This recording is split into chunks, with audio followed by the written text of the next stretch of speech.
నమస్కారం ఈటీవీ 360కి స్వాగతం. ముందుగా ప్రధానాంశాలు. దక్షిణ మధ్య రైల్వే జీఎంతో 3 రాష్ట్రాల ఎంపీల సమావేశం. కాజీపేటలో డివిజన్ ఏర్పాటు చేయాలని తెరాస సభ్యుల సూచన. రాష్ట్ర రాజకీయాలు, సామాజిక అంశాలపై పవన్తో సిపిఎం మంతనాలు. భవిష్యత్తులో పోరాటాలకు మద్దతుపై హామీ ఇచ్చారన్న తమ్మినేని. 4 ఆసుపత్రులు తిరిగినా దక్కని ప్రాణాలు. సర్కారీ దవాఖానాకు కరీంనగర్లో బాలింత శిశువు బలి.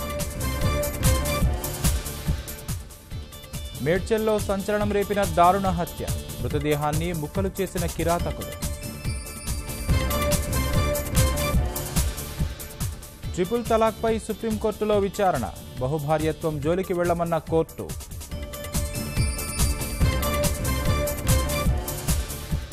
కశ్మీర్లో ఉద్రిక్త పరిస్థితులపై కేంద్రం చర్యలు. శాంతి భద్రతల పరిస్థితిని పర్యవేక్షించనున్న హోంశాఖ.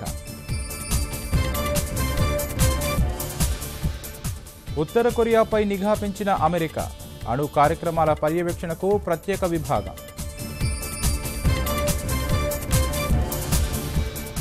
చైనాలో ఆకట్టుకుంటున్న బంగారు వర్ణం వంతెన. సందర్శకులను మంత్రముగ్ధులను చేస్తున్న ఆకృతి.